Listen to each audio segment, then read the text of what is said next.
I join Americans in asking the same question. How can gun violence be reduced in the country? Or how can gun-related deaths be prevented in the country? We all know that the United States is one of the countries in the world, if not one of the developed countries, with a significant number of gun-related casualties. Many people in the United States die of gun-related violences than any other part in the world. In fact, according to a report which was published by the BBC, in 2023 alone, there were 565 gun-related injuries or deaths in the United States, compared to 647 in 2022, 690 in 2021, 610 in 2020, 417 in 2019, 336 2018, 348 2017, and 383 2016. There were 273 gun-related incidences in the United States in 2014. Now, many people, including those in the United States, are asking about the effective strategies for preventing or reducing gun-related violences in the country. The representatives in the country, elected individuals in the country at the state and federal levels, have suggested several measures that can be put in place to reduce gun violence. Among these measures are the proposal to include stricter measures of accessing these guns. The legislatures think that if stricter measures are put in place to control the access to guns and these high-powered weapons, then gun-related violences will be reduced. Some are proposing the revoking of licenses for those involved in gun-related violences.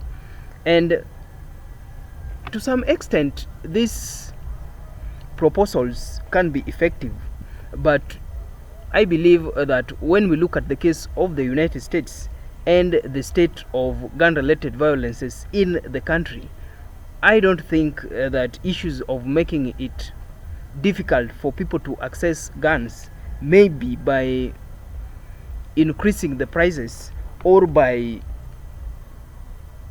maybe introducing new recommendations for licensing, I don't think these measures can help reduce gun-related violences, because I want to assume that in the United States almost every household has a gun. I want to assume so. That means that there is at least one gun in every home in the United States. If this is the case, then it means that there are millions and millions of guns in the United States. And now saying that you want to introduce stricter measures for accessing these guns, you will be just like doing nothing. I have a suggestion, and I think that this suggestion can help in reducing the cases of gun-related violences in the United States.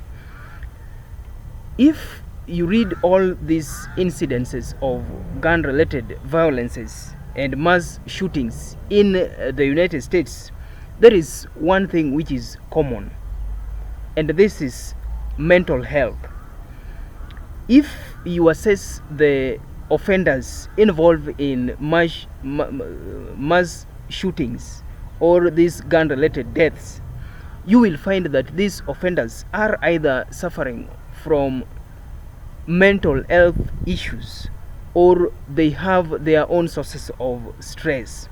But the significant problem, the universal problem in the offenders engaged in gun-related violences in the United States is mental health. Just to be sure, And to just to solidify what I am trying to say, there was this recent case of the main mass shooting which killed 18 people and several were left injured, and there were also 3 people who were in critical condition. And this offender, Robert Card, was age 40, who is now deceased. According to these law enforcement officers, this individual was suffering from a mental health problem. Now, just to be sure, just a minute, just to be sure,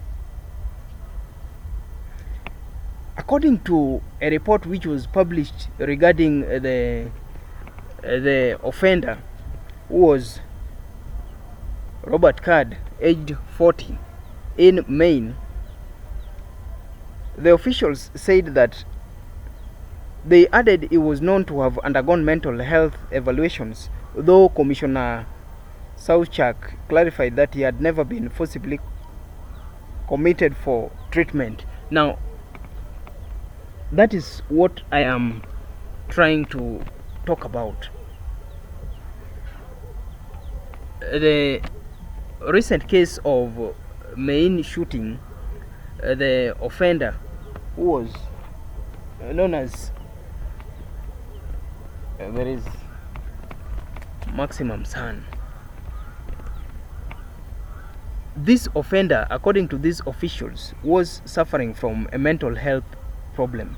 Now, and several cases, if you look at several cases which have involved mass shootings in the United States and any other place across the globe, you will find that these individuals are suffering from mental health problems. Now, I do believe and I do suggest that if the problem of mass shootings is to be solved in the United States and any other place, any other country in the world currently faced with the problem of gun violence, then the officials at the local, state and federal levels should focus on mental health assessments and appropriate treatments for these individuals.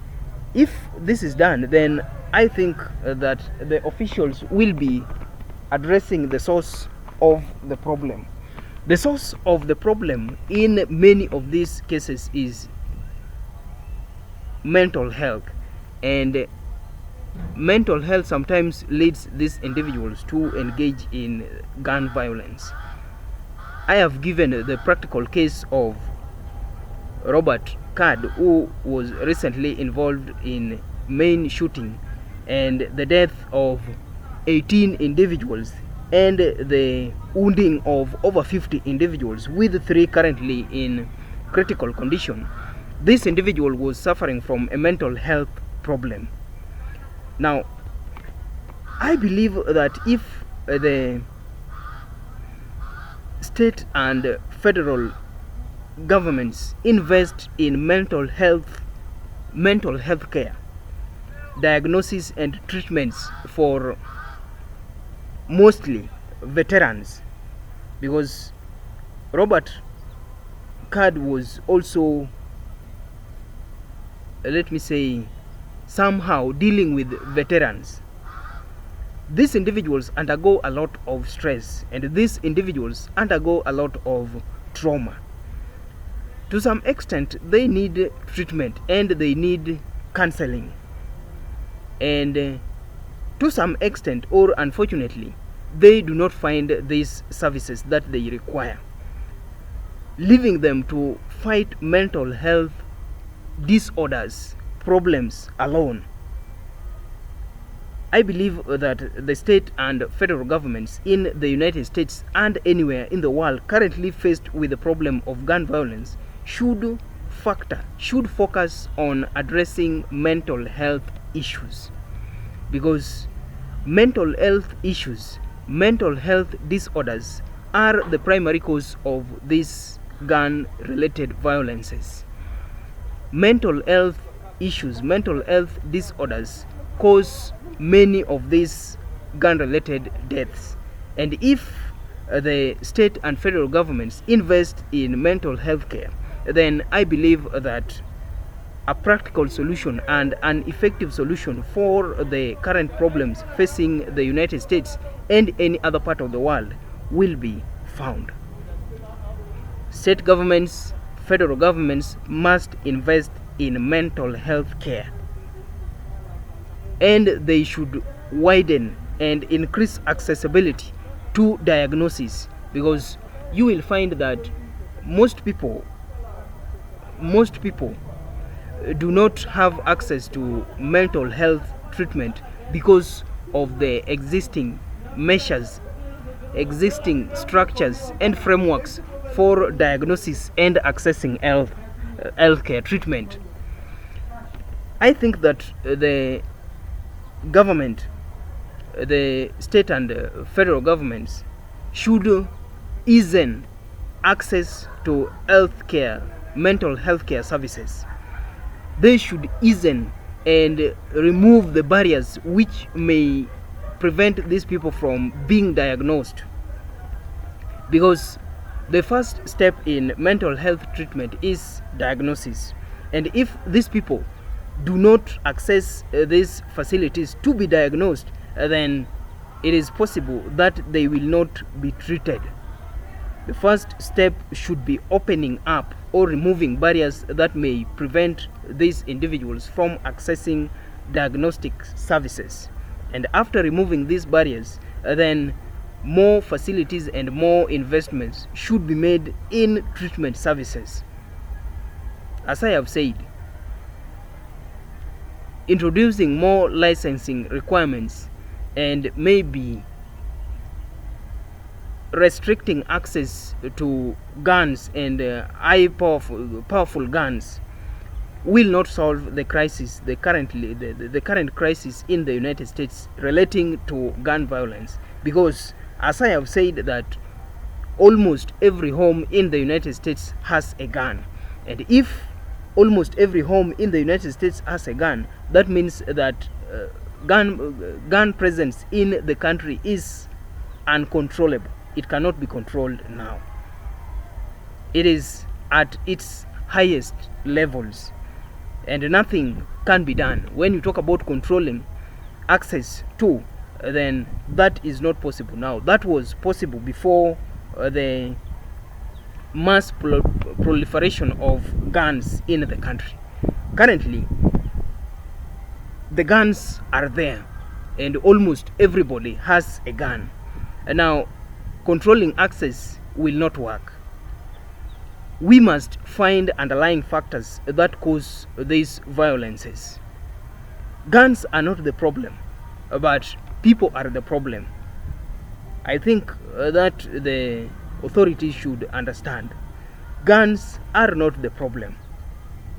The people are the problem, because the people using these guns are mishandling these guns, and at some point these people are forced to mishandle these guns.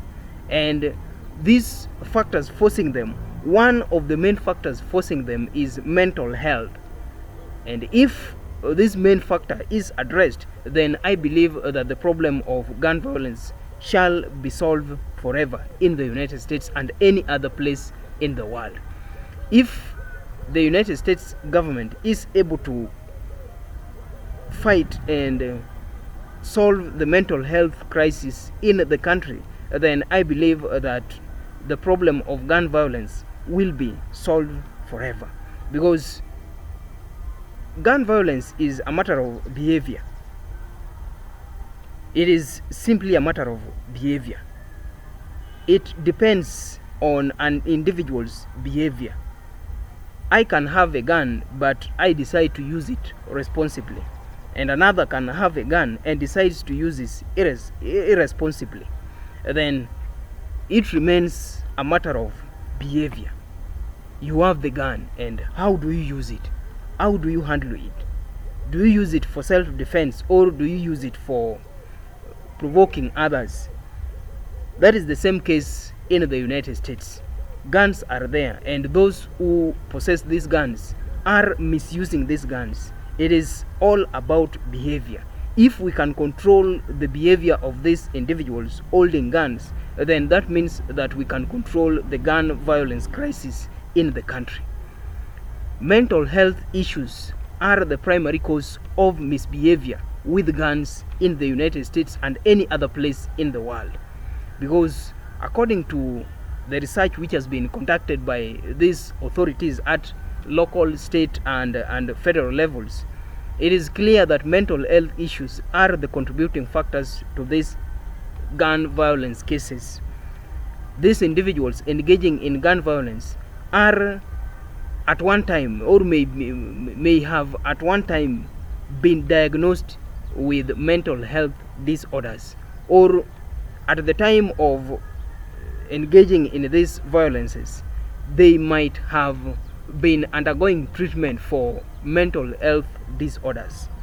Then I think that if the problem of mental health is addressed in the United States, then the problem of gun violence shall be solved forever in the United States and any other place in the world.